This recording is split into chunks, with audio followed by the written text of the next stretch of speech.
What is the good life? That's the question I want us to ponder. I've asked this question a number of times. It's an important question to ask because it comes down to, this is one of the main questions that the Bible is concerned with answering.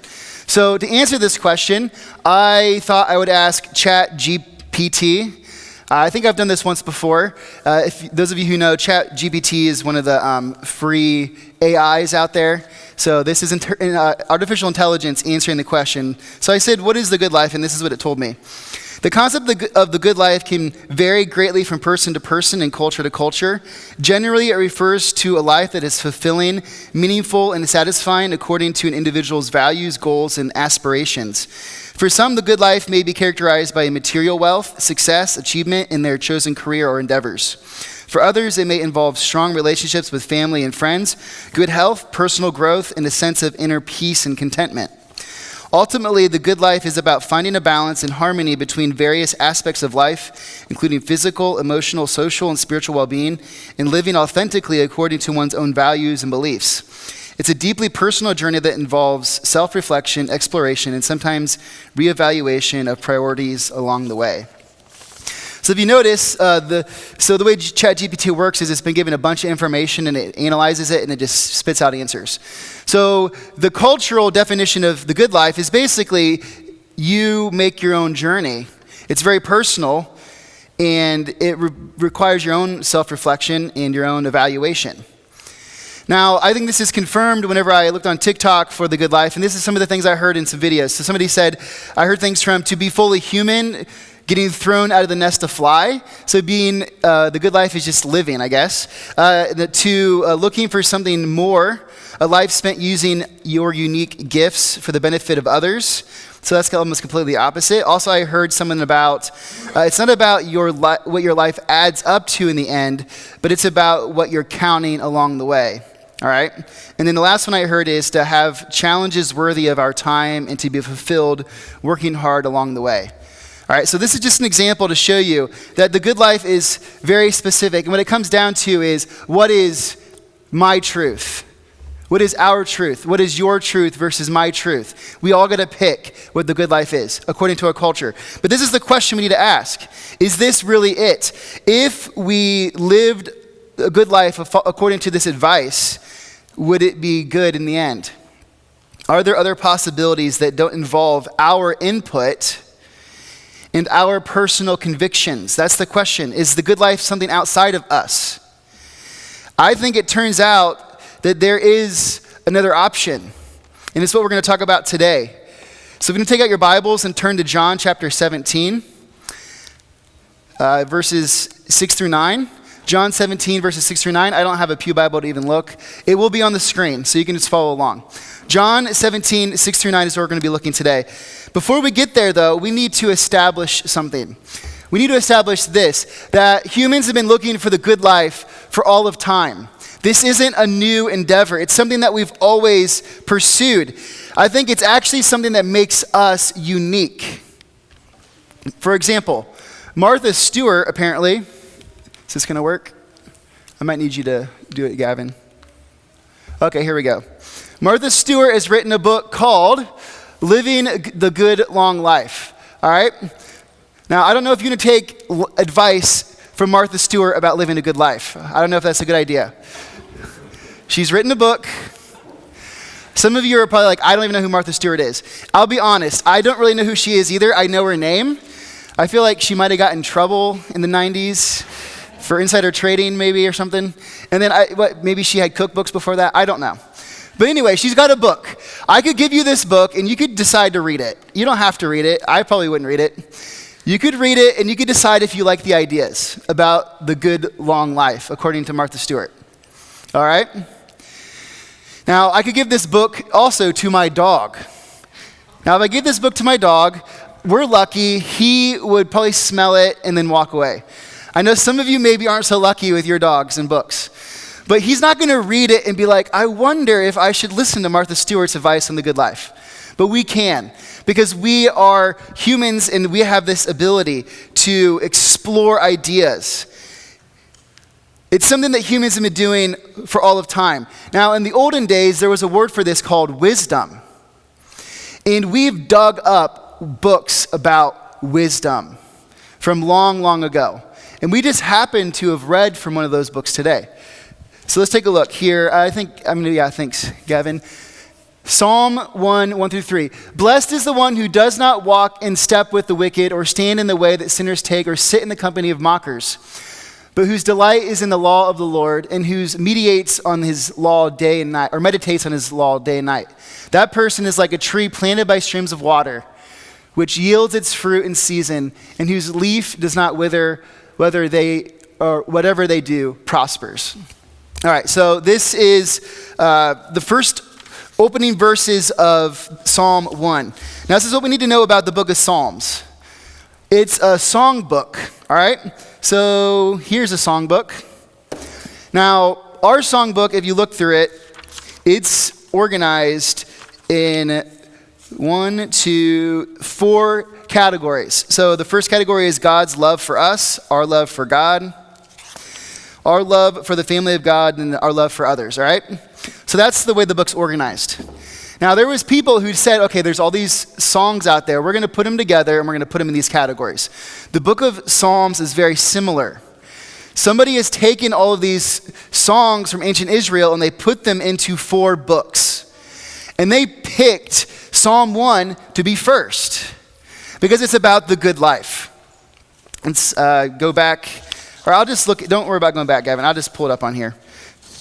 So when you look back at it, blessed is the one who does not walk in step with the wicked, or stand in the way that sinners take, or the company of mockers. So they're not saying the good life we think of, but to have a blessed life. And the blessed life is the good life. So wisdom in the ancient world was all about discovering a life of blessing, a good life. And so the book of Psalms, which is compiled and is part of the biblical tradition, has an idea about the good life. And it's related to being rooted in the law of God. And being like a tree planted next to this stream of water where your roots are continually fed and all of your needs are met. And that's the good life. So this is what we need to understand. An alternative to my truth in our culture, where we get to decide what is best for us, our truth is God's truth, God's law. So for the biblical authors, they're at least inviting us to take our truth and make it God's truth. That's the invitation. But that leads us to a huge question. Which God? Who is this God that we're supposed to look to? Now, if you're aware of just what goes on around us, there is a lot of options. But the Apostle John, if we go to the next slide, Gavin, he had this to say about discovering God's truth. We accept human testimony, but God's testimony is greater, because it is the testimony of God, which he has given about his Son. So John starts where many of us would start, with human testimony. Humans were relational. Like, the reason we write books is to share experiences and ideas, to invite other people into our ideas. And so John says, yes, most of us would want to know, well, who is God? We would look at this testimony from other humans. But John says, I know that God has actually provided testimony about himself. So when it comes to the question of who's the God that we're looking for, we don't have to just go off human testimony. God has actually shown him something about himself. And this is what John says, verse 10. Whoever believes in the Son of God accepts this testimony. Whoever does not believe God has made him out to be a liar, because they have not believed the testimony God has given about his Son. The words here are strong, but the idea is simple. Jesus is the one who's come as God's testimony. And so to reject Jesus is to reject God. So the question is, well, who is the God we're looking to? The answer is we look to Jesus. So now all of us are faced with a challenge. Do we believe this story about Jesus? So this is the 7th Sunday of Easter. We've been telling the story of Jesus for 7 weeks. And we've been leading up to it all the way from Advent. The Messiah comes, or we prepare for the Messiah to come. He comes at Christmas. Then we have Epiphany where he reveals himself. Lent when we're preparing for his crucifixion. And then his resurrection on Easter Sunday. And now 7 weeks of celebrating this story. We have to ask ourselves, do we believe it? Is this the story that we want to make our story? Do we want to believe that there is a good life that we can discover outside of our own desires along God's path? Do we believe that life comes down to this testimony about Jesus? Do we believe that it is Jesus who is the source of life and the good life? Do we believe that? If so, this is what we must see. When our truth meets Jesus' truth, we find the truth. Let me say that one more time. I know it's kind of confusing. When our truth, what we think is true, and we finally accept that our truth meets Jesus' truth, and we say yes to Jesus, that's when we find the truth. Because no matter what our culture says about our truth versus your truth, about his truth and her truth, none of it matters. What matters is what is the truth, and that is the story of Jesus. Now, some people could say, okay, well, I'm just not going to believe that. And I get that. For years, I didn't like going to the doctor. Anyone else that way? Loathe going to the doctor? I hated it. I was worried that they were going to find something wrong with me. So I didn't like to go. I would get so nervous. My mom could tell you all about it. And so I had to go every year because I was an athlete in middle school and high school, and I'd have to go get my physical. And my blood pressure would always be really high, and I'd just be nervous. And so once I got out of high school, I didn't go to the doctor for 10 years. Didn't need to go, wasn't sick, just didn't go. But then I got to around 2018, and I was starting to notice some issues. My heart was doing some weird stuff. And by the same time, it's when we were wanting to become foster parents and eventually you go through our adoption process. When you do that, you have to have a home study, which involves a physical. And so I had to go to the doctor. And I also came to this realization, if there's something wrong with my heart, me not going to the doctor doesn't change that. It's just me ignoring the truth. And so if I want to do something about it, I have to accept that there might be something wrong and go to the doctor. And I've been much better since then. So I've grown up in that regard. But it's the same with the testimony about Jesus. It doesn't matter if we believe it or not. If it's true, it's true. So this is my challenge to all of you. Do we believe it? Are you going to accept it? Are you willing to entertain the possibility that the story of Jesus is the story that explains the world? Because when our truth meets Jesus' truth, we find the truth. And when we start to put all this together, we see that Jesus is who we need to look to find the good life. And who we need to look to find the law of God. Who we look to understand who God is. Look what Jesus says about himself here now. Let's go to our gospel reading, John 17. I have revealed you to those whom you gave me out of the world. They were yours, but you gave them to me, and they have obeyed your word. Now they know that everything you have given me comes from you. For I gave them the words you gave me, and they accepted them. They knew with certainty that I came from you, and they believed that you sent me. I pray for them. I am not praying for the world, but for those you have given me, for they are yours. All I have is yours, and all you have is mine. And glory has come to me through them. I will remain in the world no longer, but they are still in the world, and I am coming to you. Holy Father, protect them by the power of your name, the name you gave me, so that they may be one as we are one. While I was with them, I protected them and kept them safe by the name you gave me. None has been lost except the one doomed to destruction, so that Scripture would be fulfilled. Now, that's a lot of words. Now, this is a prayer that Jesus is praying to his Father before he gets arrested. He's praying about his disciples. And this is what he's saying. He's saying that, Father, I have taken the ones you've given me, and I've given them everything. All that I know about you, all that you've revealed through me, I've given to them. And now I'm about to leave them, and they will be ready. He taught his disciples everything that he knew before he prepared to leave them. This is what Jesus understood about himself. He understood that he was revealing God to the world. He understood that he was the most clear revelation of God. And so we want to know who God is. We want to see God's testimony. We look to his son, Jesus. And that is who God is. When our truth meets Jesus' truth, we find the truth. But that's not all Jesus said. He didn't just say that I came to reveal. He wanted to teach and empower his people to be like him.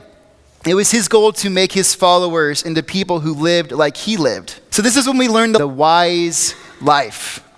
This is where we discover wisdom, the way of Jesus. Following Jesus is finding the law of God. It's rooting ourselves next to the river that gives us life. That's the invitation. Follow Jesus.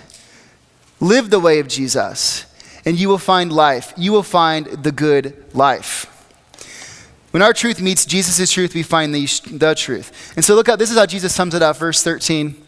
I am coming to you now, but I say these things while I am still in the world, so that they may have the full measure of my joy with them. I have given them your word, and the world has hated them, for they are not of the world any more than I am of the world. My prayer is not that you take them out of the world, but that you protect them from the evil one. They are not of the world, even as I am not of it. Sanctify them by the truth. Your word is truth. As you sent me into the world, I have sent them into the world. For them I sanctify myself, that they too may be truly sanctified. A lot of words, a long prayer, but it's all about finding the truth and then living the truth and sharing the truth. But it starts with finding it. When our truth meets Jesus' truth, we find the truth. And then Jesus leaves us to remain in the world, living as his witnesses. So we find this truth and we live by it. And it is risky business, but it's totally worth it, because no matter what anybody in culture says, the answer to what is the good life is following Jesus. And yes, maybe that life might not make sense to the world, but notice that even one of those answers from TikTok, to look for something, a life spent using our unique gifts for the benefit of others.